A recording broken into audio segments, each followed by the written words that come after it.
Being a victim or a villain or a warrior is a choice we all have.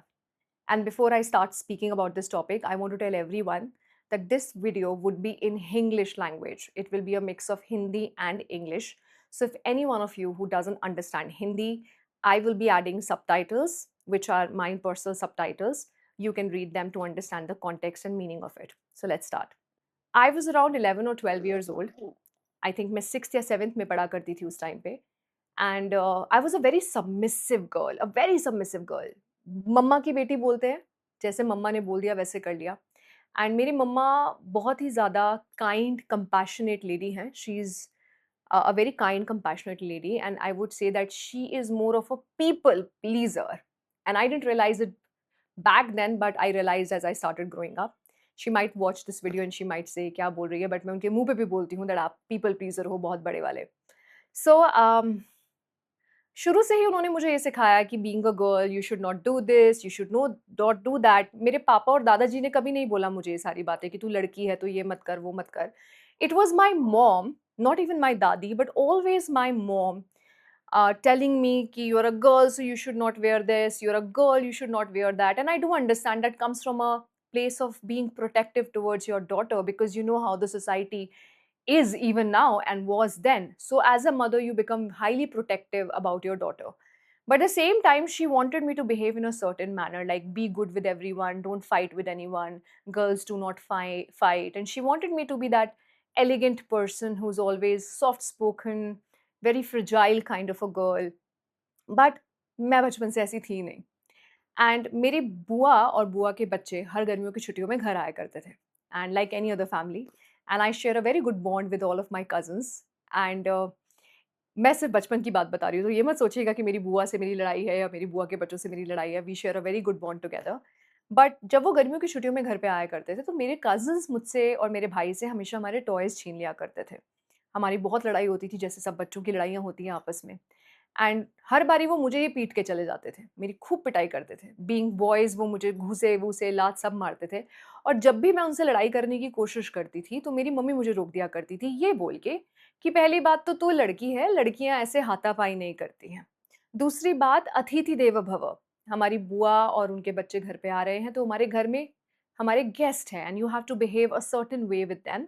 You can't be rude to them, you can't talk back to them, or you can't be beating their children because they won't feel good. So she was more of like a pleasing her sister-in-laws so that वो उनसे नाराज़ ना हो जाए। वो उनसे नाराज़ हो जाएँगी तो मेरी दादी उनसे नाराज़ हो जाएँगी। I know the whole cycle which goes on. And for a long period of time, I was very submissive. I was under the umbrella of my mother's sayings, like being a mother's girl, कि मम्मा ने बोला है तो नहीं करना.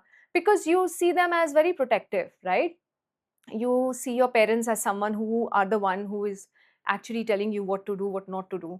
And I love my parents immensely. Nothing against them, because I do understand that as a mother, sometimes you're very protective towards your daughter.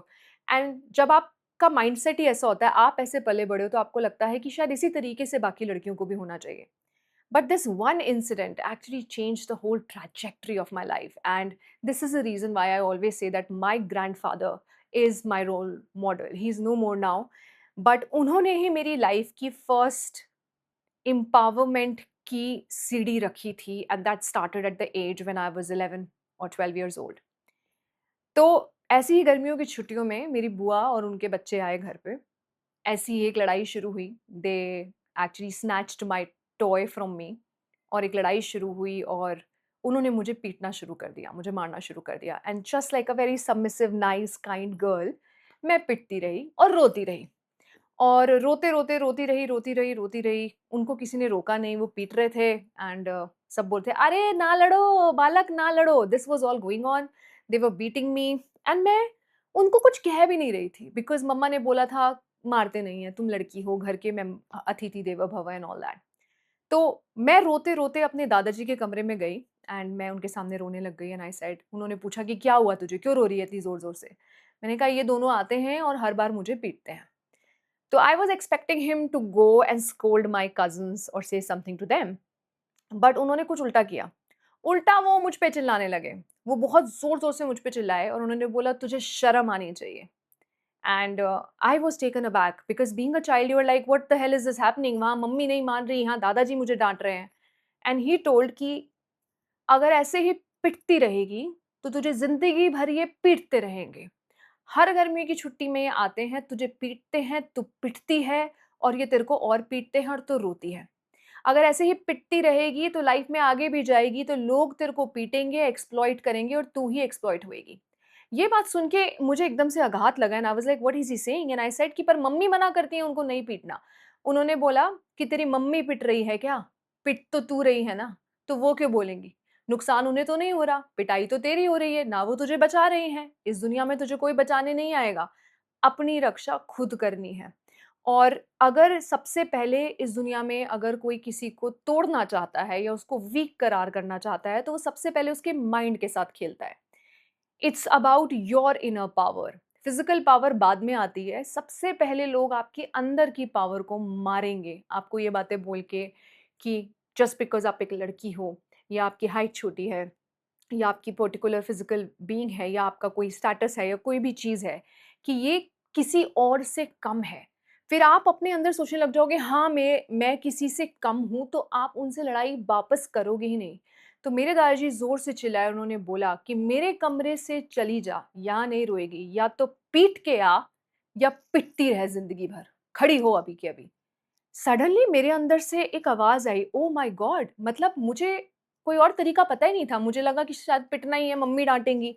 And in that moment I realised okay there is another way called as fighting back now and I have to fight back now and there is this one person standing right there next to me who is telling me to fight back.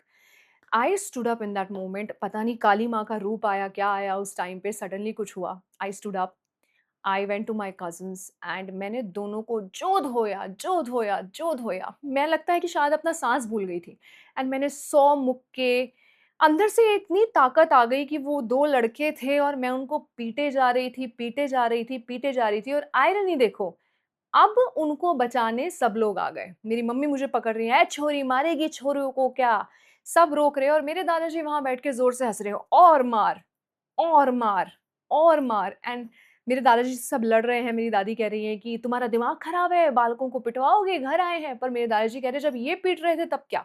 पीट तू पीट। मैं रुकी नहीं, मेरा मुँह लाल, मेरा गाल लाल। मुझे आज भी वो फीलिंग याद है कि मैं इतना उनको पीटा, इतना उनका पीटा, अंदर से ऐसा लगा कि जैसे पता नहीं सालों की जो गुस्सा है वो निकल के आया। और वो दिन था और अगली गर्मियों की छुट्टियों में के दिन, nobody dare to touch me ever again. किसी ने मुझसे लड़ाई नहीं करी। मेरे अपने भाई ने मुझे नहीं पीटा कभी उसके बाद and everybody saw I think मेरा एक ऐसा रूप देखा सब लोगों ने जो किसी को एक्सेप्ट नहीं हुआ।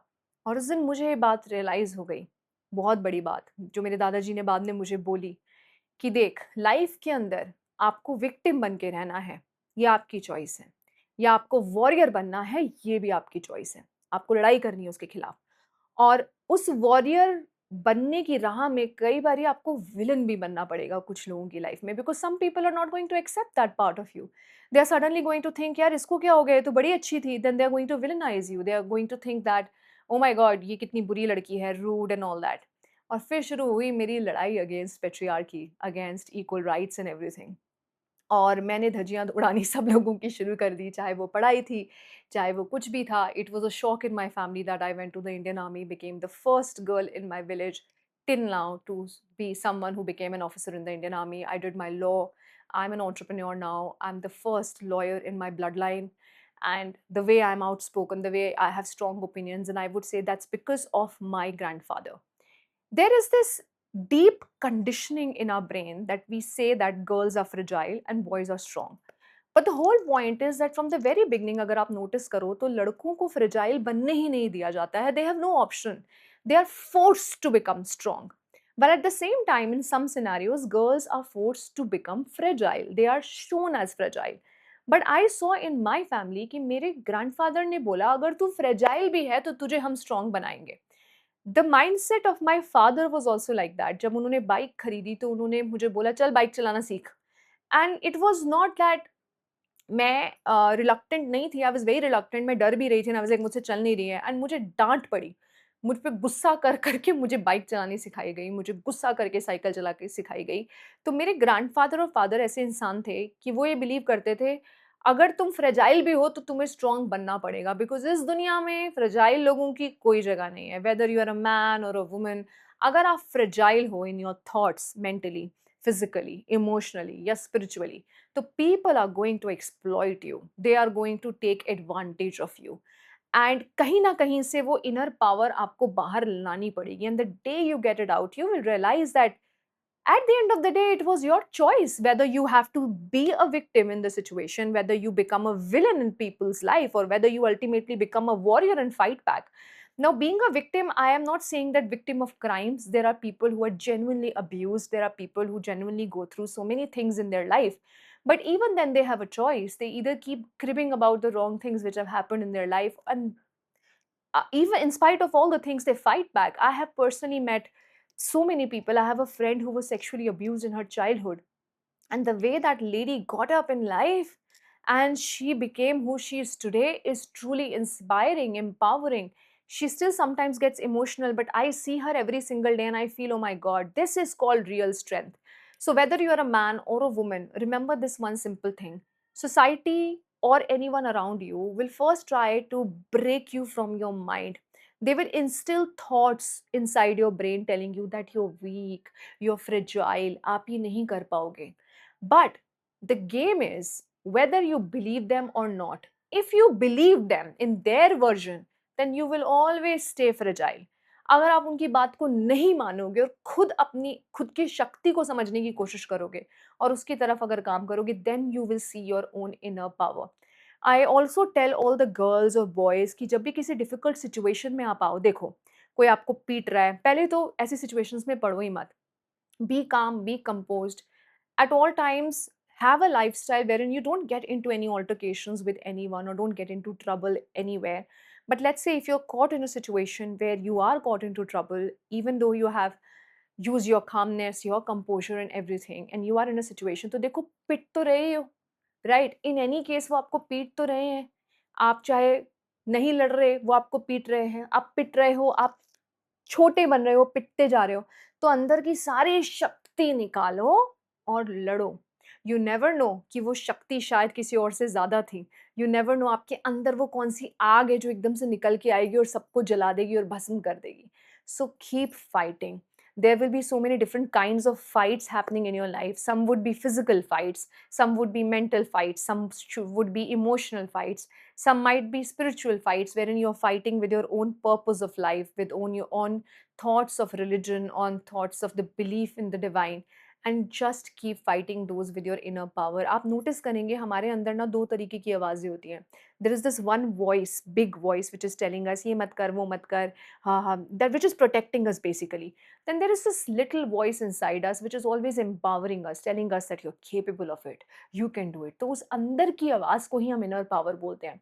And once you realize that, once you unleash that inner power, I'm telling you are going to live with power and eventually you're going to speak with power. This is Captain Ritu Kumar Singh signing off, and I'll see you in the next video. Advance में सभी को happy Rakshabandhan, and कल मिलते हैं. Bye bye.